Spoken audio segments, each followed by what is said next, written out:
અરે સત્સંગી જીવન પ્રકરણ 5 અધ્યાય 66મો તારીખ આજે 22 જાન્યુઆરી 2025. આપણે આ ભગવાન શ્રી હરિની સ્તુતિ સતાનંદ સ્વામી જે કરી રહ્યા છે તે જોઈ રહ્યા છે. બરાબર, સ્તુતિ બહુ સરસ આવે છે. ગઈકાલે આપણે ભગવાનની સ્તુતિની વાત કરી કે ભાઈ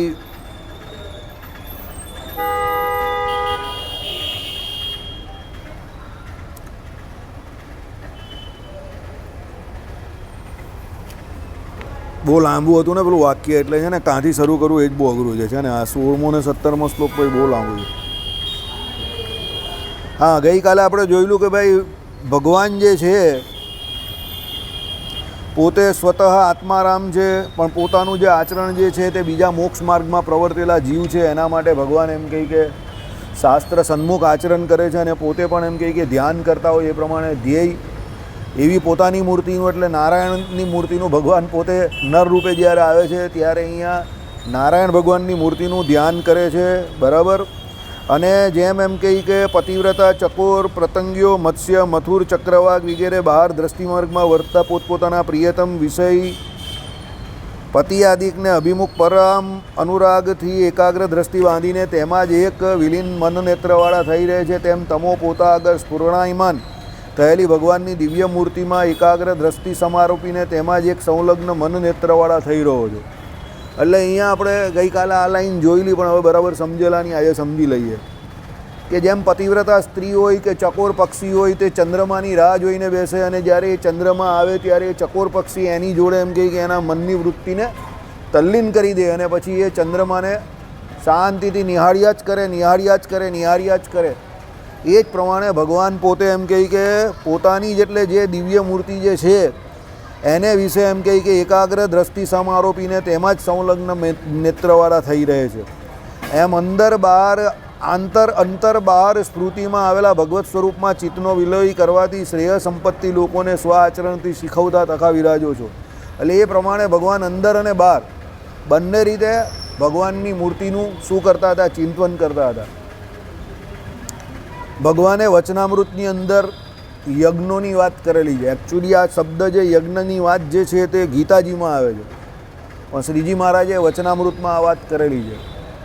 એક છે યોગ યજ્ઞ અને બીજો છે જ્ઞાન યજ્ઞ. યોગ યજ્ઞ શું છે એ પહેલાં સમજો.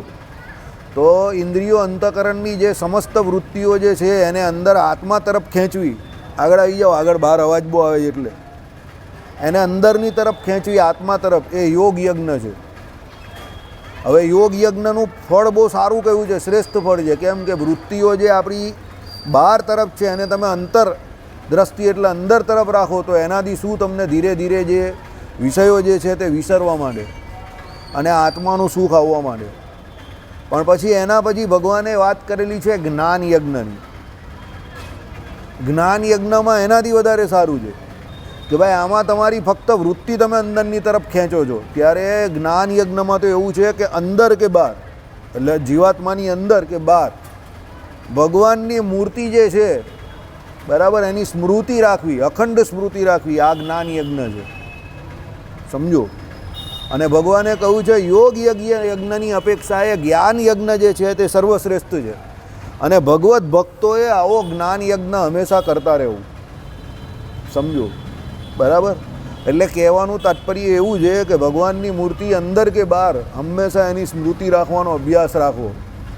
તમે કહો કે બહુ અઘરું કામ છે, કઠણ કામ છે, પણ એનો જવાબ પણ ભગવાને પ્રથમના 20મા વચનામૃતમાં આપેલો છે કે ભાઈ પોતાના જીવાત્માને જોવો. એટલે સત્સંગમાં આવ્યા પછી પોતાના જીવાત્માનો સાક્ષાત્કાર કરવો કે એને જોવો, એના માટે દરેક જીવે પ્રયત્ન કરવો. તો પ્રશ્ન એવો પૂછેલો છે કે ભાઈ પોતાના સ્વરૂપને જોવું એ કંઈ પોતાના હાથમાં થોડું છે. તો ભગવાને કહ્યું સત્સંગમાં નથી આવ્યો ત્યાં સુધી એના હાથમાં નથી, પણ સત્સંગમાં આવ્યા પછી એના હાથમાં જ છે. એટલે આપણે આપણા સ્વરૂપને નિરખવું હોય કે જોવું હોય, એટલે જીવાત્માએ પોતાના સ્વરૂપનું દર્શન કરવું હોય તો એના હાથમાં છે. કેવી રીતે? તો એ સત્સંગી થયો પછી પોતાના સ્વરૂપને જો નિરખવા ઈચ્છે તો ભગવાનની મૂર્તિ જે છે કે ભગવાનનો જે નિશ્ચય જે છે એનો આધાર રાખીને જો એ પોતાના સ્વરૂપને જોવા ઈચ્છે તો એને એનું સ્વરૂપ દેખાઈ શકે છે, એ જોઈ શકે છે. અને સત્સંગી થયા પછી જો એને પોતાનું સ્વરૂપ જો જોયામાં નથી આવતું તો એ ફક્ત ને ફક્ત આળસે કરીને એને જોવામાં આવતું નથી. અને એ વચનામૃતની પ્રથમના 20મા વચનામૃતની શરૂઆત જ ભગવાને એ કરેલી છે કે જીવ જે છે તે પોતે અંતરદ્રષ્ટિ કરતો નથી અને બાહ્ય દ્રષ્ટિ દ્વારા એમ કહે કે બહાર જે વિષયો જે છે તે વિષયોને જોયા કરે છે.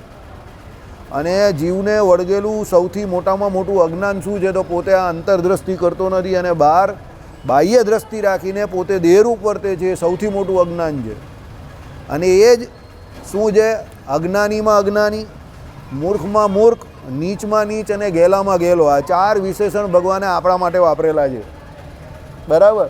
એટલે કહેવાનું તાત્પર્ય શું છે કે આપણે નવરા ધૂમ જેવા ડોફા જેવા આમ તેમ ફર્યા કરીએ અને આપણી વૃત્તિને અંદર તરફ નથી વાળતા અને બહાર વિષયો તરફ જે આપણે વૃત્તિ રાખીએ છીએ અને પછી આપણે વાંક એવો કાઢીએ છીએ કે ભાઈ ભગવાનની કૃપા નહીં થતી કે ભગવાન કંઈ ચમત્કાર નહીં કરતા. તો ચમત્કાર જ હોય. એ રોજ થતા હોય તો પછી એને ચમત્કાર થોડા કહેવાય. સમજો, કોઈ રોજ જ થતી હોય કોઈ ઘટના તો એ ચમત્કાર થોડી કહેવાય. એટલે ચમત્કાર જેવું કંઈ હોતું નથી એકચ્યુઅલી દુનિયામાં.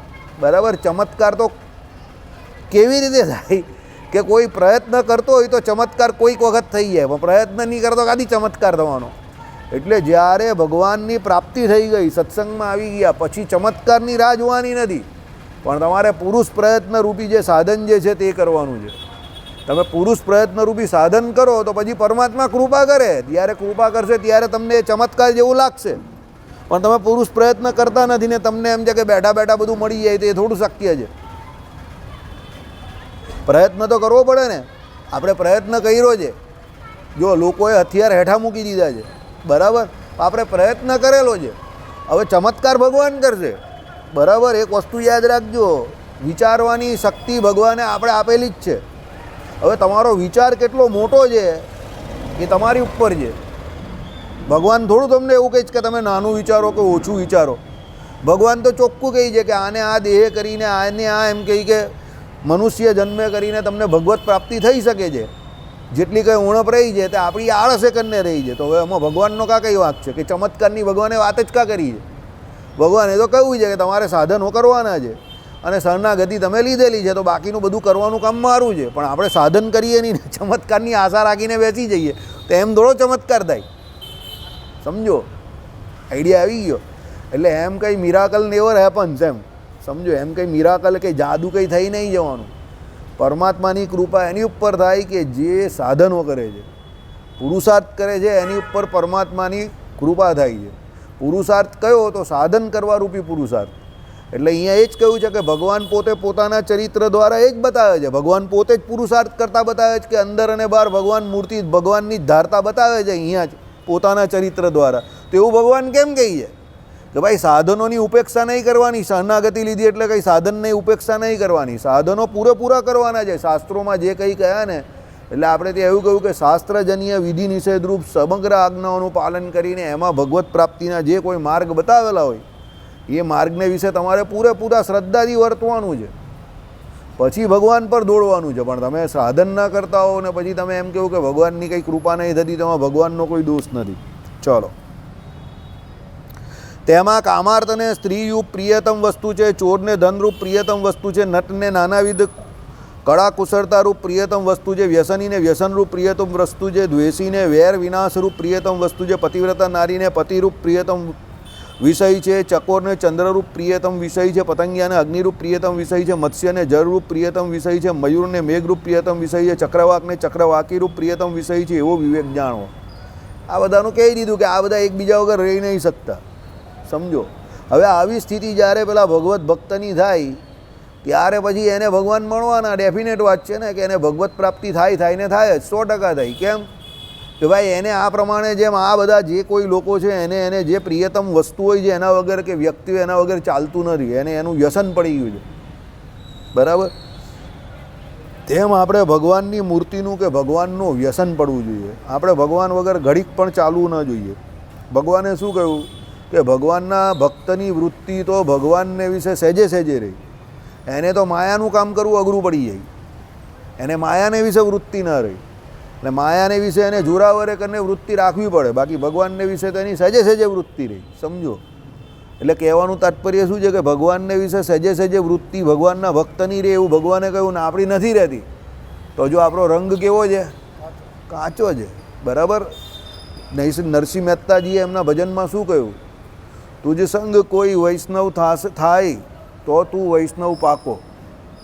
બરાબર, એટલે તારા સંગથી કોઈ બીજાને પણ વૈષ્ણવ થવાનો રંગ લાગે તો તારો સંગ કે રંગ જે છે તે કાચો પાકો.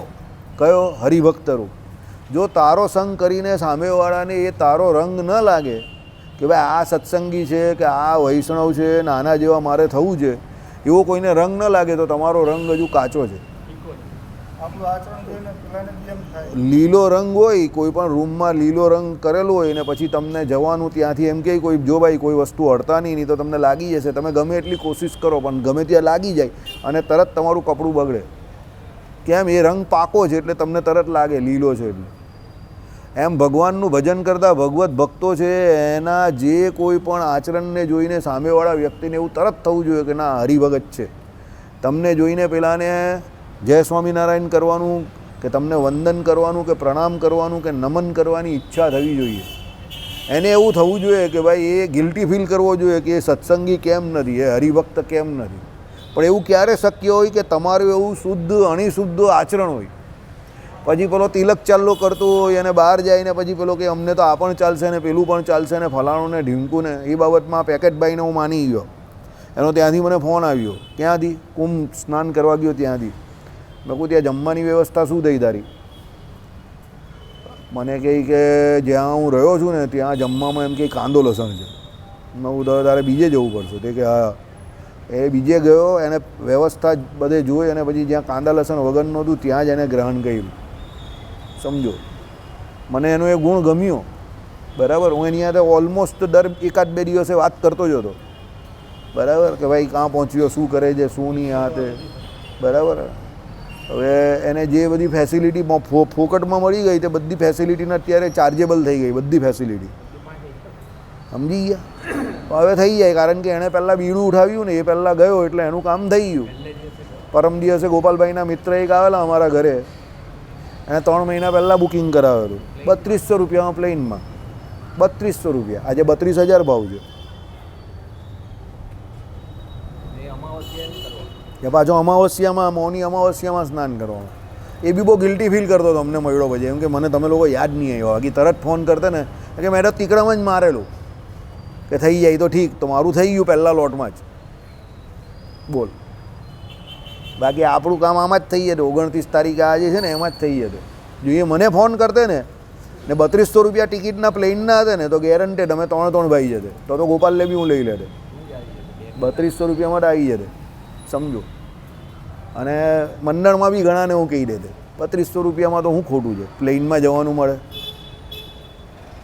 અહીંયાથી તમારે અમદાવાદ કા બોમ્બે જ્યાંથી એ નીકળતું હોય, એરાઇવલ જ્યાંનું હોય ત્યાંથી આપણે જવું પડે. પછી ડિપાર્ચર ત્યાંથી થાય. સુરતથી તો જતી નથી ને ડાયરેક્ટ ફ્લાઇટ, કદાચ છે સુરતની બી છે. હા, આ તો ડાયરેક્ટ છે પ્રયાગ. અમદાવાદથી પ્રયાગ છે, અમદાવાદથી ડાયરેક્ટ પ્રયાગ છે.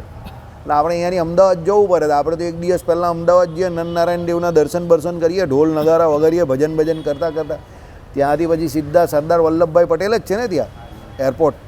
કયું છે? ના, અહીંયા અમદાવાદમાં. હા, સરદાર વલ્લભભાઈ પટેલ પર ચાલ્યા જવાનું અને ત્યાંથી સીધા પ્રયાગરાજ પ્લેનમાં જ ચાલ્યા છે, ઢોલ નગારા લઈને જ. તો રાત્રે તો પાછા સવાલ જ નથી. બરાબર, 3200 રૂપિયામાં તો બુકિંગ હું કરાવી જ દે. સમજો, હવે શું કરીએ? તમારા લોકોનું બેડલક જ ખરાબ છે. તો 3200 રૂપિયામાં પ્લેનની ટિકિટ. બોલ, તને બી પ્લેનમાં લઈ જતે. બરાબર, હવે કંઈ નહીં, હવે નેક્સ્ટ ટાઈમ સમજી જાઓ. ના ના, 144 વર્ષ. અરે બીજી જવાશે જ, કશે પણ જવાય ને. એમાં શું છે, પ્લેનમાં એક જ વસ્તુ છે, તમે વહેલા જાગો ને તો તમને સસ્તી ટિકિટ મળે. પ્લેનમાં કેવું છે કે પેલું શેર માર્કેટ જેવું છે, પ્રોબેબિલિટીનું માર્કેટ છે. રસ નહીં હોય તો ટિકિટ ઘટી જાય, રસ વધે એટલે ટિકિટ ધાર દઈને ઉપર ચાલી જાય. એ તો પ્રોબેબિલિટી માર્કેટ છે પ્લેન. સમજી ગયા? એટલે 3 મહિના પહેલાં તો કંઈ ઇવેન્ટનું કહીને એટલું ગયેલું નહીં હતું ને. પછી આ મીડિયાએ એકદમ ખતરનાક એનું કવરેજ કર્યું અને યોગીએ એકદમ કોર્પોરેટ ઇવેન્ટ આને બનાવી દીધી. સમજો, એટલે બધાને ત્યાં જ જવું છે ગાડીઓ ભરીને.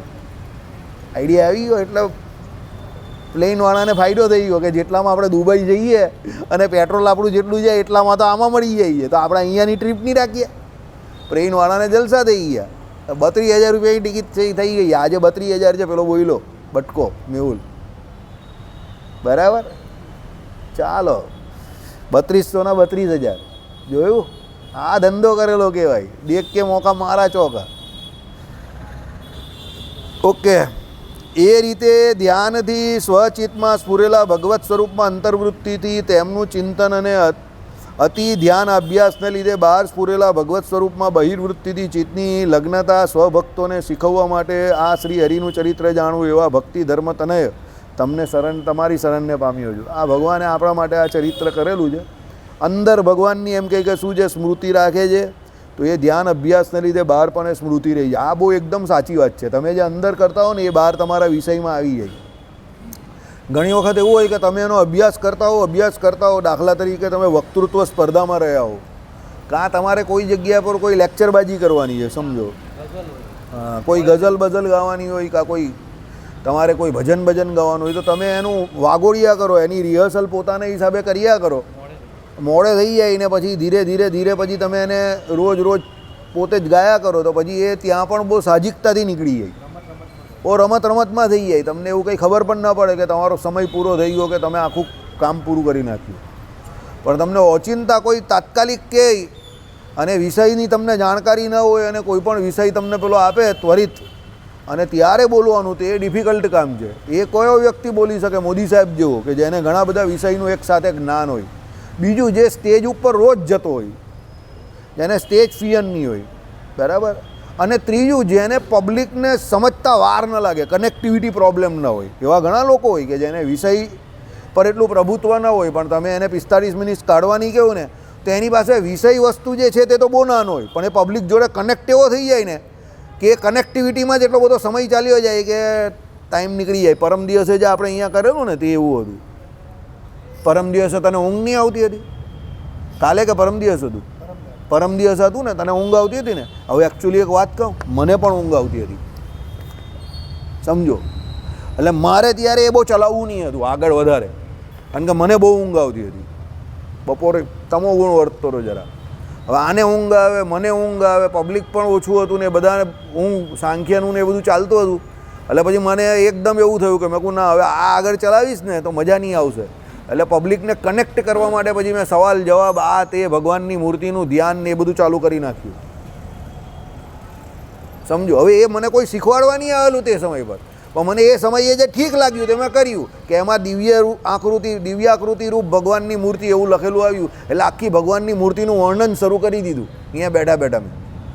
એમાં કંઈ મૂર્તિનું વર્ણન આવેલું નહીં, પણ મને ત્યારે એવું લાગ્યું કે અત્યારના આ સમયમાં પબ્લિક ઊંઘી રહેલું છે, તો આગળ સાંખ્યશાસ્ત્ર વધારે ચલાવવું એના કરતાં ભગવાનની મૂર્તિની વાત કરીશ તો લોકોને રસ પડશે.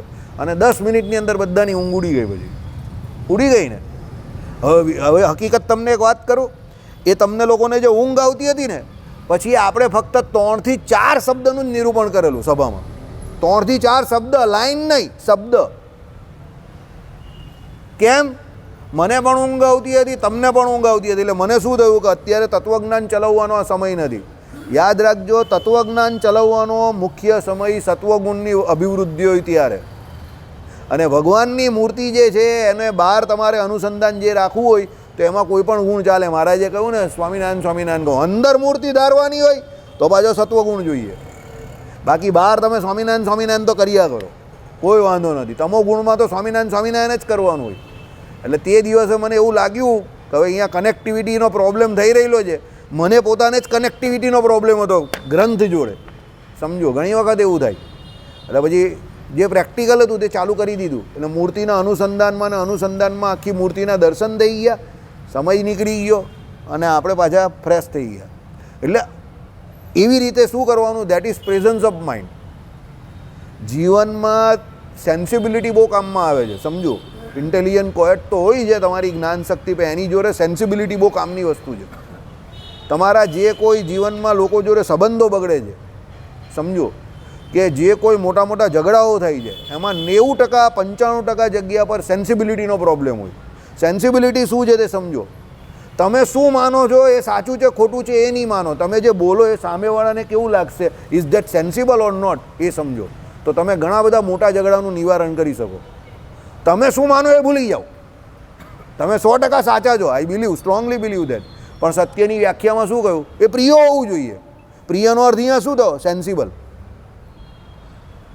અહીંયા કોઈ કાકા આવે ન કરે નાણાં, આંખે કાણા હોય એક આંખે, અને આપણે બધા જોઈને એમને હસીએ, એ કાકા કાણા છે, એ કાકા કાણા છે, એ કાકા કાણા છે.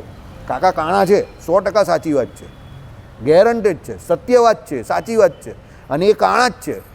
But is that sensible? કે આપણે 10 જણા મળીને કાકાને કાણા છે કાણા છે કાણા છે કહીએ, એ સેન્સિબલ છે ખરું? નથી સેન્સિબલ. પ્રિય નથી. સત્યમ બ્રિયાત પ્રિયમ બ્રુયાત, સમજો, એ સેન્સિબલ નથી. એ કાણા છે એ વાત સાચી છે, બરાબર, પણ સેન્સિબલ નથી. પછી કોઈ એમ કહે કે ના એ તો કાણા જ છે ને, હવે કાણાને કાણો કહેવામાં કાં વાંધો છે? કાણાને કાણો કહેવામાં વાંધો છે, પૂરેપૂરો વાંધો છે. અને કાણાને કાણો કેવી રીતે કહેવો એ તમને કહેતા આવડવું જોઈએ. એને કાણાને કાણો કેવી રીતે કહેવાય? કાકા તમારી આંખમાં કંઈ તકલીફ છે? શું થયેલું તમને? કંઈ દડો બડો વાગેલો, કંઈ બોલ વાગેલો, એક્સિડન્ટ થયેલો? એટલે કાકો પોતે જે હિસ્ટ્રી કહેશે તમને કે જવા દે ની દીકરા, આમ છે તેમ છે, એમ કરીને 5-10 મિનિટમાં એ પોતે જ એવું એક્સેપ્ટ કરશે કે એ કાણો છે. તમારે કહેવાની જરૂર જ નહીં પડે, મારી આંખ આમ ચાલી ગયેલી એમ કરીને એ કાકા જ તમને કહેશે. પણ જો એ કહેશે ને એવી રીતે તો એને ખોટું નહીં લાગશે. પણ તમે 10 મળીને કહેશો ને કાકા કાણા છે કાકા કાણા છે, તેને ખોટું લાગી જશે. વાત એ જ છે, જે વાત એણે કરી કે એ કાણા કેમ થયા એ જ વાત તમે કરો છો, વાતમાં કોઈ ફરક નથી, પણ એ સેન્સિબલ નથી.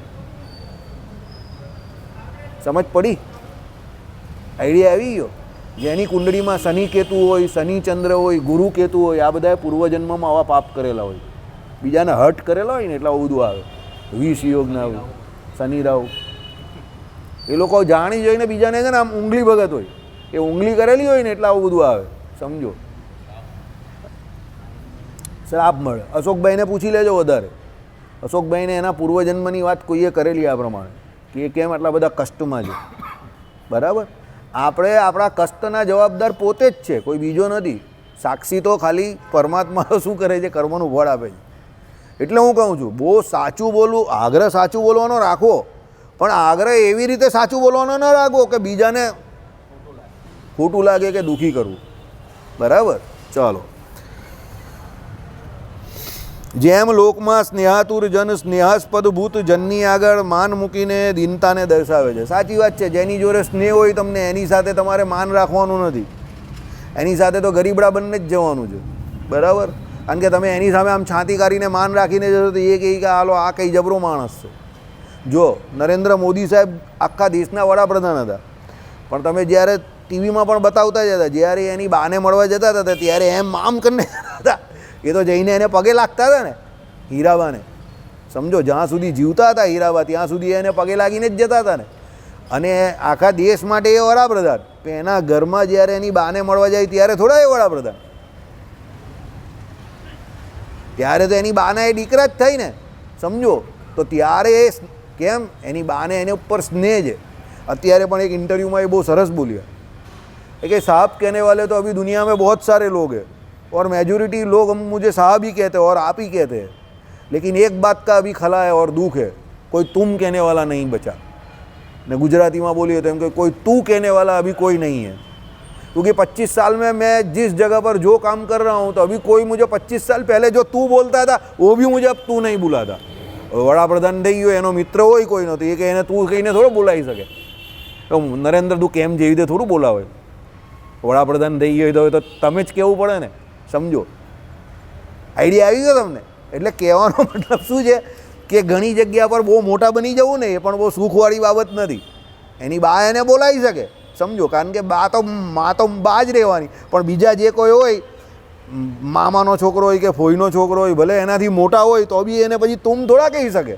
તો વડાપ્રધાન હોય તો થોડું તુમ કહેવાય, એ તો આપ જ કહેવું પડે.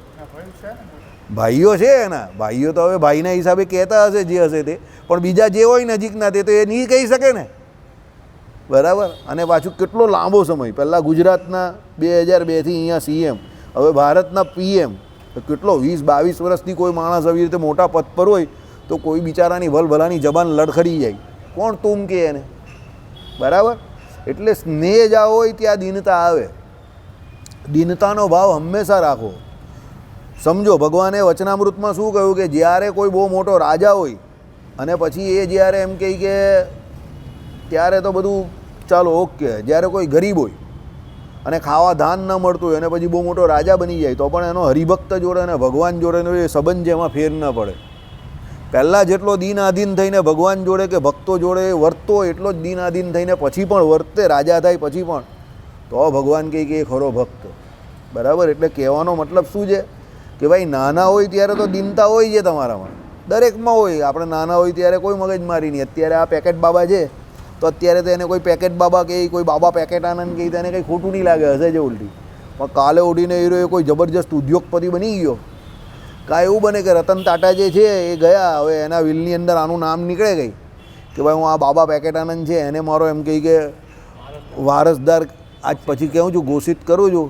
એટલે એને દિલ્હી બોલાવે અને ભાઈ એને ટાટા જે હા અને ટાટા કંપનીનો એને માલિક બનાવી દઈ અને પછી એ મંડળમાં અને કોઈ એને એમ કહે ભાઈ પેકેટ ભાઈ કેવું છે, બાબા પેકેટ આનંદ કહે અબ મુझे પેકેટ નહીં બોલ લેગા, અબ ટાટા કા સન શું, બરાબર. ટાટા કા સન શું એમ કહે, સન નહીં સન શું, બરાબર.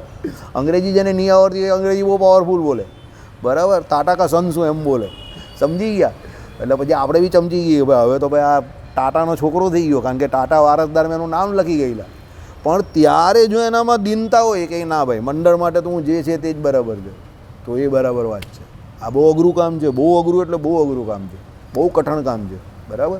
એટલે ભગવાને અહીંયા એ કહ્યું કે ભાઈ લોકમાં સ્નેહાતુર જન સ્નેહાસ્પદ ભૂત જનની આગળ માન મૂકીને દીનતાને દર્શાવે છે, જેમ ભયાતુર જન ભય નિવર્તક જનની આગળ માન મૂકીને દીનપણું દેખાડે છે, જેમ રોગાતુર જન રોગ નિવારક વૈદ્ય જન આગળ માન મૂકીને દીનતાને ભજે છે, જેમ શ્રુધાતુર જન અન્ન આપીને પોતાની શ્રુધાને નિવારનાર જનની આગળ માન મૂકીને દીનભાવને ભજે છે, તેમ એકાંતિક સંતો આગળ સ્વાશ્રિત જન શિક્ષણાર્થે સ્વમાન મૂકીને દીનપણાને દર્શાવનારા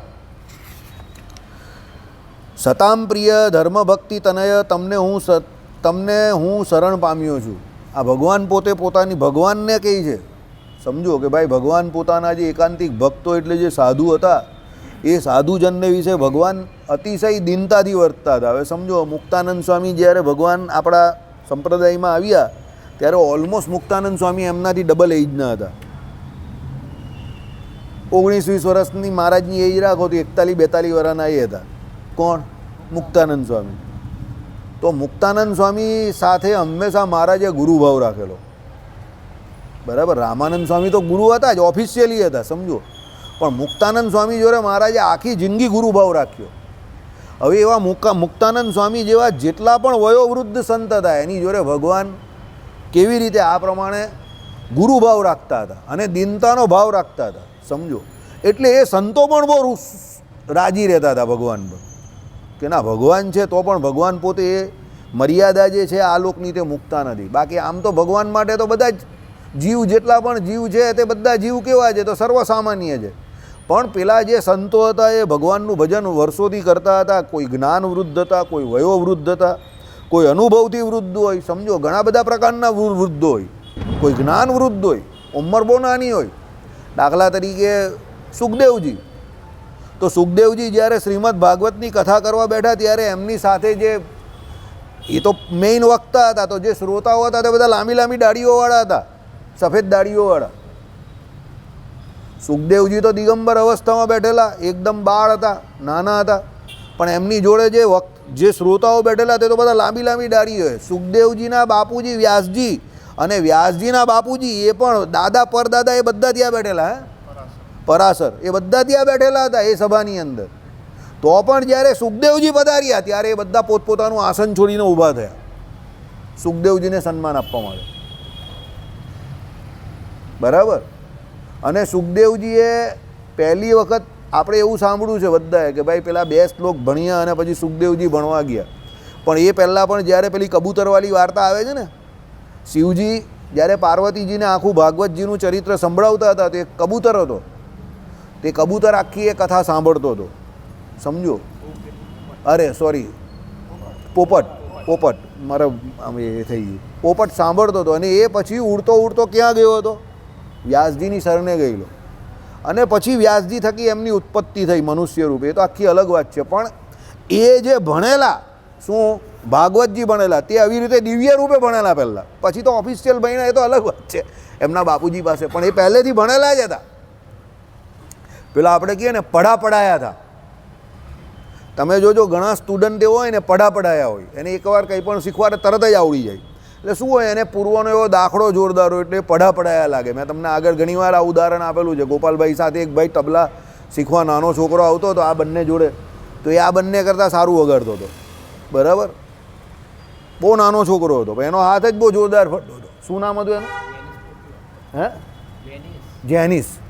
ગટ્ટો ગટ્ટો દેખાય ને તમને મોડા પરથી જેવો દેખાય કુદરતી રીતે. એના ચહેરા પર જ એવું આમ લાઇટ હતી ને. હે, એ પોતે જ તબલા જેવો હતો, નગારા તબલા જેવો જ હતો. ધૂમવાળો છોકરો, મસ્ત નાનો નાનો. તમને એને જોઈને રમાડવાની ઈચ્છા થઈ જાય એવો. ગાલ પણ અને આમ આમ કરતો, એવો ચાલતો ચાલતો ટકક ટકક કરતો આવે. હવે એ કોઈ દિવસ શીખેલો નહીં, પણ એને શીખવું કયું પહેલી વખત કે ચાલ જરા બધાને પહેલાં નાવા આવે એટલે કહીને કે જરા વગાડી જો. તે એ ચાલુ કર્યું, ટક ટક ટક ટક પહેલેથી જ એને પહેલે દિવસથી એને અંદરથી અવાજ આવવા માંડ્યો જોરદાર. બાકી આપણો બોગરો અવાજ આવે, તેનો તીણો અવાજ પહેલે દિવસથી જ આવવા માંડ્યો. એટલે એ પૂર્વનો કર્મિષ્ઠ જીવ હોય એટલે પડાયા કહીએ ને તેવું. તે સુખદેવજી એવા હતા, સમજો. પહેલાં જ્યારે આ સુખના અવતારમાં હતા ત્યારે શીખી ગયેલા હતા. કોની પાસેથી? મહાદેવજી પાસે. અને મહાદેવ એને મારવા દોડેલા કે ભાઈ આ ગુપ્ત રીતે સિક્રેટ કોણ જાણી ગયું આ બધું? કે ભાઈ હું તો કથા કોને સંભળાવતો હતો? પાર્વતીજીને. તો આ કોણ સાંભળી ગયો? એની પાછળ દોડ્યા. તો એ પોતાનો પ્રાણ બચાવવા માટે દોડેલા. બરાબર. અને વ્યાસજી પાસે પહોંચ્યા તો વ્યાસજીએ શું કહ્યું? જો ભાઈ અહીંયા તમને અભયદાન મળશે. પછી શંકર ભગવાનને પ્રાર્થના કરી, એ બધી કહાની છે. ને પછી એના ગર્ભમાં ગયા ને પછી ત્યાં બહુ ઘણો સમય રહ્યા. પછી ભગવાન શ્રી કૃષ્ણએ માયાને પેલી કેટલો સમય, તો જે રાઈનો દાણો હોય તે કોની ઉપર? ગાયના શિંગડા ઉપર. કેટલો સમય? ક્ષણભર. બહુ નાનામાં નાનો સમય રહે. વીજળીનો પેલી એક તણખારો થાય એટલો સમય રહે. એટલો સમય આપ્યો એમને, માયાને રોકી રાખી. એટલા સમયમાં સુખદેવજી આ દુનિયામાં આવી ગયા. અને આવ્યા ને તરત પછી સીધા શું થઈ ગયા? દોડતા થઈ ગયા દિગંબર અવસ્થામાં. હવે આવું ચરિત્ર હતું એમનું. હવે એ પડાયા સ્ટુડન્ટ હતા, સમજો. એટલે ઘણા લોકો એવા હોય કે જે નાના હોય ત્યારથી જ ઘણું બધું શીખીને આવેલો હોય. એ પૂર્વજન્મનો એનો દાખલો હોય. મારે જે કહું ને, પૂર્વનો સંસ્કાર બહુ બલિષ્ઠ હોય. એક વાક્ય આવું વાપરેલું જ ભગવાને. તે પૂર્વનો સંસ્કાર શું? આ કે જે વિષયમાં કે જે ક્ષેત્રમાં એણે મહેનત કરેલી હોય પૂર્વે, અને કંઈક ફળ બાકી રહી ગયું હોય ને, એ વાસના હોય ને, એને કરીને એને પાછો જન્મ લેવો પડે. તો જે પેલું બાકી રહેલું હોય ને, અને જેટલું એને મેળવું હોય તો હમણાં સીધું બેઠું મળી જાય. એનો યોગ કરાય આપે ભગવાન. આ જ યોગ ભ્રષ્ટ છે. મહારાજ કહીને જેને ત્રણ અવસ્થામાં, જાગ્રત, સ્વપ્ન અને સુષુપ્તિ, ત્રણેય અવસ્થામાં ભગવાનની મૂર્તિ જે છે એની સ્મૃતિ અખંડ રહેતી હોય, તેમાં નીચે ભગવાને લખેલું છે પૂર્વજન્મનો બલિષ્ઠ સંસ્કાર હોય તો. ટીકામાં લખેલું છે રત્નામૃતમાં. કાં કોઈની બહુ મોટી કૃપા થઈ ગઈ હોય, ભગવત કૃપા થઈ ગઈ હોય, તો એને ત્રણ અવસ્થામાં અખંડ ભગવાનની મૂર્તિ જે છે એની સ્મૃતિ રહી. હવે પૂર્વજન્મનો બલિષ્ઠ સંસ્કાર એટલે શું? તો ભાઈ પૂર્વે એણે ભગવાનની મૂર્તિનું ધ્યાન રાખવાનો કે અનુસંધાન કરવાનો, રાખવાનો પૂરેપૂરો પ્રયત્ન કરેલો છે. પણ કંઈક કિંચિત વાસના આ જગતની રહી ગઈ, જેને કરીને એને પાછું આવવું પડ્યું. હવે વાસના રહી ગઈ એટલે પાછું આવ્યું. એટલે ભગવાન કે એવું નહીં કહેતો કે ભાઈ તે મારા ઉપર કે મારા વિષયમાં જે કંઈ કર્યું તે બધું ભૂલી જા, કે હું તને હવે આમ કેમ. એવું નહીં. પેલા ઘરમાં, પેલા ગ્રહસ્થના ઘરમાં બાયરીના ને એના ઝઘડા થાય જ ને અત્યારે, બધા ડિવોર્સ થાય, તે બધું ભૂલી જાય. આગળનું બધું ભૂલી જાય. એમાં ઝઘડો થાય એટલે બસ હવે છૂટું જ કરવું છે. અને હમણાં એક વિડીયો આવેલો, 6 મહિના આપેલા પેલા છૂટા થવા માટે કોર્ટમાંથી જજે, અને 6 મહિના પછી પેલા બેન કાગળ ઉપર સહી કરતા હતા તો એ હસતા હતા. બધાએ કોમેન્ટ મારેલી કે આ કોઈએ એને બકરો જ બનાવ્યો. એટલે એણે લગ્ન કરેલા જ એના માટે કે ભાઈ છૂટું કરવું છે એમ. એટલે પેલાને બકરો બનાવી દીધો, સમજો. કારણ કે એ બેન તો હસતા હતા મસ્ત કે છૂટું થયું તો મજા આવી ગઈ એમ. એટલે પેલાને કોઈને બકરો બનાવી દીધો છે એની જોડે લગ્ન કરી રહ્યા એમ. હે, હા, એવું જ થયું ને. એ તો એવું જ થાય. એ તો એવું જ થાય. હા, બરાબર. હવે લોકો આવું કરતા થઈ ગયા. બોલો, લગ્ન પણ આવી રીતે કરે છે.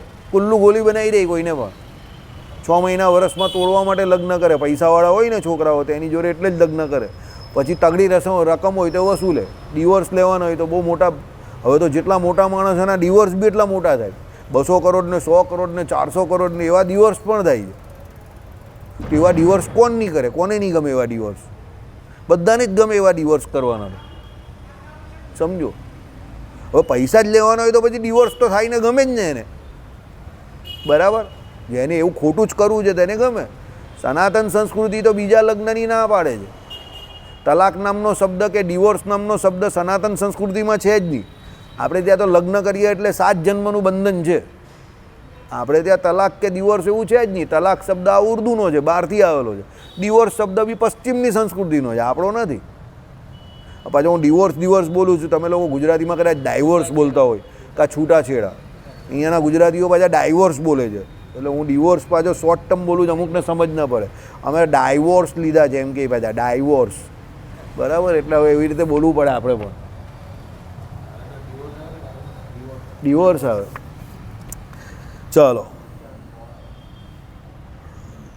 શબ્દાદી વિષય રાગે રહિત સ્વ વર્ણાશ્રમ ધર્મમાં સદા વર્તતા.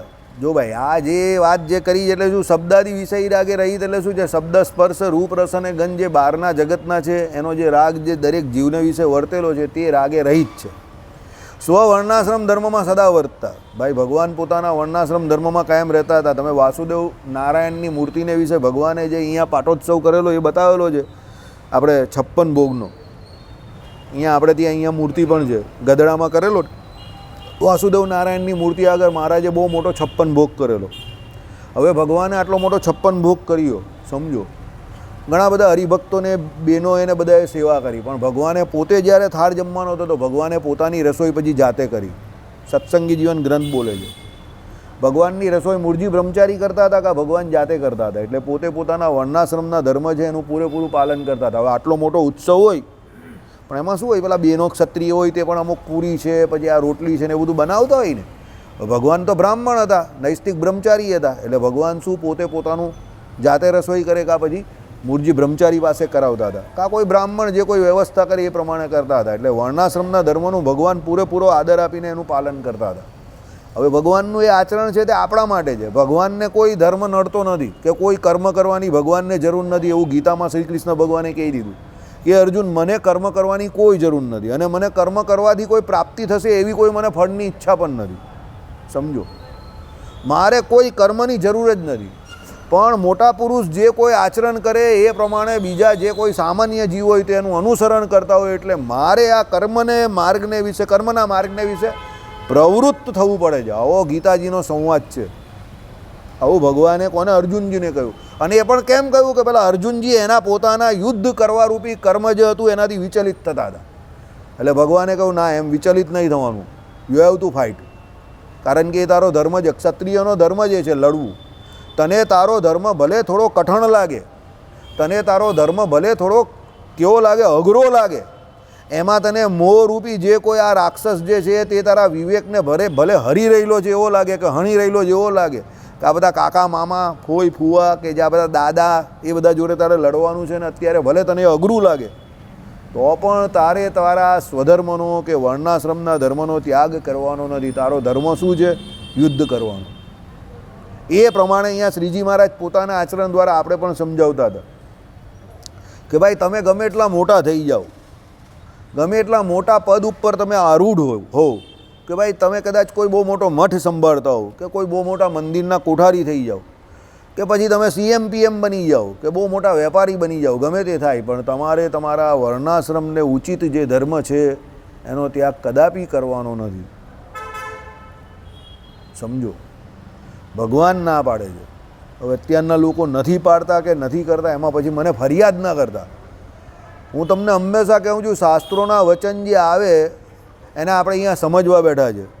પછી તમે અત્યારે મને આવીને બધી ડોન્ટ બી અ કમ્પ્લેનર. એમ તમે કાયમ પેલા કમ્પ્લેનર બનીને મારી પાસે આવો કે અત્યારે તો એવું શક્ય જ નથી, આ યુગમાં તો આમ છે ને પેલા યુગમાં તો ફલાણું છે ને ઢીમકું છે. ભાઈ દરેક યુગમાં આવું બધું થતું જ આવ્યું છે ને દરેક યુગમાં આવું થવાનું જ છે. સમજો. But be isolated from population or crowd. તમારે જો પોતે વર્ણાશ્રમના ધર્મનું પાલન કરવું છે કે ભગવાનને રાજી કરવા છે તો બી આઇસોલેટેડ. તમારે થોડાક જુદા થવું પડશે લોકોથી. કેમ? ભગવાનનું ભજન કોણે કરવાનું છે? તમારે કરવાનું છે. ભગવાનને રાજી કોણે કરવાના છે? તમારે કરવાના છે. તો એ પ્રયત્ન પણ કોણે કરવો પડશે? તમારે જ કરવો પડશે. ભાઈ તમે લોકો જેવું કરવા માંગશો તો ભાઈ તમારામાં ને લોકોમાં કોઈ ફરક નહીં રહેવાનો. પછી અહીંયા આવવાનો કોઈ મતલબ નહીં સર. તો બરાબર. એટલે કોશિશ તો આપણી એવી હોવી જ જોઈએ કે આપણે પોતે વર્ણાશ્રમના ધર્મનું પાલન કરીએ. પછી બીજાના તમે મને ઉદાહરણ આપો કે મંદિરોમાં નહીં પાડતા કે પેલો નહીં પાડતો કે આ નથી પાડતો કે આમ, એ બધી એનો કોઈ જવાબ નથી મારી પાસે. અને એનો જવાબ હું શું આપવાનો? જે લોપતો હોય તમે એને પૂછો તો બરાબર છે. સમજો, એનો જવાબ હું ના આપી શકું તમને.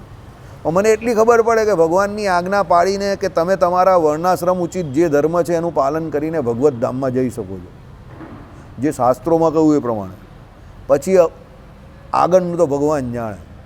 તો મને એવું લાગે સીધો રસ્તો તો આ છે. ચાલો, અક્ષર બ્રહ્મ સાથે આત્મ સ્વરૂપના સારૂપ્યને વિચારતા એટલે દેહાત્મ બ્રહ્મનો ત્યાગ કરી જ્ઞાનેક ઘનપણે અને અપહત્માપત્વાદી રૂપ અક્ષર સ્વરૂપ હું છું એમ ભાવના કરતા થકા. આ બહુ સમજવા જેવું છે. આપણા જે ઝઘડા થાય છે તે બધા આને કારણે થાય છે કે મને કોઈ આમ કહી ગયો ને મને કોઈ પેલું કહી ગયો ને મને કોઈ ગણતો નથી, મને કોઈ ઓછો માને છે, મને કોઈ માન નહીં આપતું, મને કોઈ સત્કાર નહીં આપતું, મને કોઈ બોલાવતું નથી. આ બધા ઝઘડા જે છે ને તેને કારણે આપણે દુઃખી થઈએ છીએ. આ અજ્ઞાન છે. એટલે એના માટે આ જરૂરી છે. શું? અક્ષર બ્રહ્મ સાથે આત્મ સ્વરૂપના સ્વારૂપ્યને વિચારવાનું. ભાઈ અક્ષર બ્રહ્મ કોણ? તો અક્ષરધામમાં રહેલા જે મુક્તો જે છે એને કોઈ પણ પ્રકારની આ બધી ઉપાધિ નથી. એને કોઈ જાડો કહે કે એને કોઈ પતલો કહે કે એને કોઈ લાંબો કહે કે એને કોઈ ટૂંકો કહે, એને શરીરની કોઈ ઉપાધિ નથી. સત્યકામ, સત્ય સંકલ્પ, વિજરો, વિમૃત્યુ, વિજિગિત્સા આદિ જે અષ્ટગુણ છે એને પ્રાપ્ત છે. અને એને જન્મ મરણ બરાબર સુધા પીપાસા કે ભૂખ તરસ તમે એટલે જે કેવું તે કે હર્ષ શોક એ જે 6 ઉર્મિઓ જે છે એનાથી પણ એ પર વર્તે છે. આવી જે ભાવના કરે જે જીવ, અહીંયા ભગવાને કહ્યું. અને બીજા અપોહત પાપમતવાદી અનેક કલ્યાણકારી ગુણો એટલે નિત્ય નિર્દોષપણું જે કંઈ જે છે તે એનામાં રહેલું છે. આવી ભાવના કરીને જે જીવ પોતે ભગવાનનું ભજન કરતો હોય તો એને કોઈ તકલીફ જ નથી. એ વિચારે કે ભાઈ હું તો કદાચ કાયમ માટે નિર્દોષ જ છું અને મારે એ નિર્દોષ જ રહેવાનું છે. દુનિયા શું કરે એની ચિંતા મારે નહીં કરવાની. સમજો, તમે દુનિયા જેવા થઈને કદાચ ડાયા કહેવાઈ શકશો, કદાચ બહુ વધારે કહેશો તો દોઢ ડાયા કહેવાશો. બરાબર. તમને લોકો વિવેકી ન કહેશે. વિવેકી કોણ છે? કે જે સાર અસારના વિવેકને જાણે છે, શાસ્ત્રજન્ય બુદ્ધિથી શાસ્ત્રોમાં કહ્યું એ પ્રમાણે વર્તવાનો પ્રયત્ન કરે છે, એ વિવેકી છે. ડાયા અને વિવેકીમાં ફેર છે. ડાયો કોણ છે? કે જે લોકોને બતાવવા માટે પોતે ડાયો છે એવું બતાવવા માટે આચરણ કરે છે. એટલે ડાયો માણસ બની શકે છે, પણ વિવેકી બનવો જરા કઠણ કામ છે, જરા અઘરું કપરું કામ છે, સામેવાળાને કદાચ ન ગમે એવું કામ છે. પણ વિવેકી તમે તમારા આત્મકલ્યાણ માટે બનો છો, સામેવાળાને સારું લગાડવા નહીં બનતા. સમજો, અહીંયા એટલે જ એવું કહ્યું છે કે ભાઈ અક્ષર બ્રહ્મ રસ રૂપ એટલે શું છે? અક્ષર બ્રહ્મ અક્ષરધામના મુક્તો જે રીતે વર્તે છે એ રીતે વર્તવાનું છે. તો ભગવાનનું ભજન બહુ શાંતિથી થાય. જળ ભરત જાણી જોઈને જળ બની ગયેલા. ડાયા હતા, અજનાબ ખંડના રાજા હતા, બહુ મોટા વ્યવહારુ પુરુષ હતા, વ્યવહારિક પુરુષ હતા. આખો અજનાબ ખંડનું રાજ્ય છોડીને કાં તપ કરવા ગયા? પુલહાશ્રમને વિશે. અને બહુ ડાયા હતા, બહુ દયાળુ હતા. એને કરીને એમને પ્રીતિ કોની જોડે થઈ ગઈ? મૃગના બચ્ચા જોડે થઈ ગઈ. અને પછી જળ ભરત થઈ ગયા, ગાંડાની જેમ વર્તતા હતા તો સીધા ભગવાનને પામી ગયા. સમજો, કેમ થયું? કેમ આવું? પહેલાં તો વધારે વ્યવહારુ હતા. રાજાની બુદ્ધિ તો બહુ મોટી હોય, પણ રાજાની બુદ્ધિ કેવી હતી? એ વ્યવહારિક બુદ્ધિ હતી. એટલે મહારાજે શું કહ્યું? વિવેક કયો? એ વિવેક નહીં કે જે વ્યવહારિક કાર્ય કુશળતા પાવે. એનાથી મોક્ષ નહીં, મોક્ષ નામનું કામ નહીં સરતું.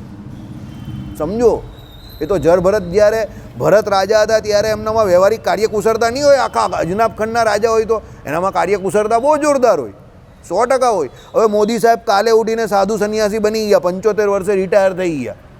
બરાબર.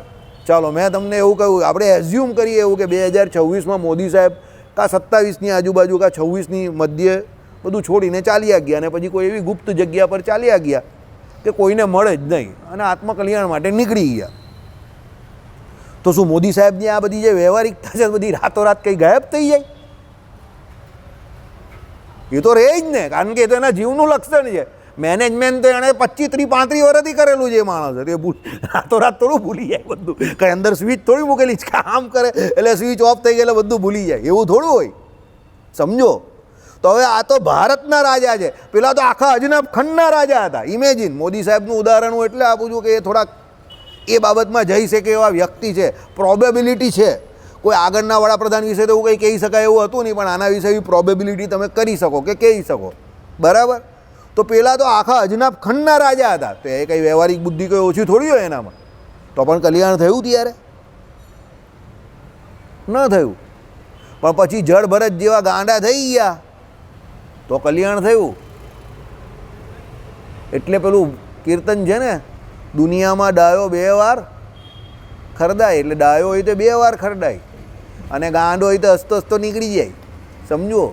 એટલે ગાંડા બનવામાં, જળ બનવામાં એટલે મજા છે. એટલે એ જળ રૂપે વર્તા. એ જળ હતા નહીં, એ જળ રીતે વર્તા.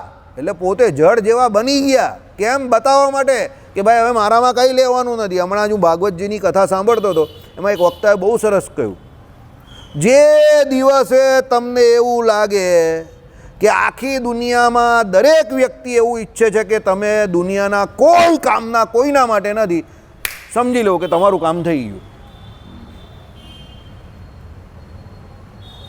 સમજો વાક્ય એમનું. આપણે એનાથી ઉલટું કરી રહેલા છે.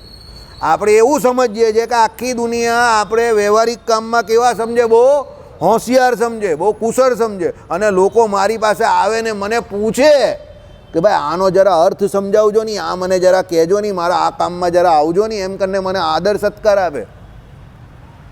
બરાબર? આ બધા જે છે ને તે સોનાના પૂંછડા છે. કયા પૂંછડા છે? સોનાના પૂંછડા. અને સોનાના પૂંછડા કાપવા બહુ અઘરા છે, કારણ કે સોનાનો ભાવ વધતો જાય ને તો પેલો પૂંછડા થોડો કાપે. ભાઈ ભાવ બહુ વધે છે, રહેવા દે ભાઈ, કામના છે.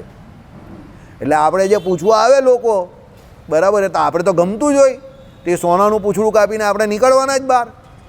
પણ જે દિવસે આખી દુનિયા એમ કહે કે હવે આ કંઈ કામનો નથી, જે ગ્રહસ્થ હોય તેની વહુઓ એવું કહી દે કે દાદા હવે કંઈ કામના નથી, છોકરા હોય તો છોકરાની, છોકરાના છોકરા હોય તો એની ઘરવાળી બી કહે તમે હવે કંઈ કામના નથી, બધા એવું કહી દે કંઈ કામના નથી, તો સમજી લેવું કે તમે હવે ભગવાન માટે બહુ કામના છો, કે તમારા માટે ભગવાન બહુ કામના છે.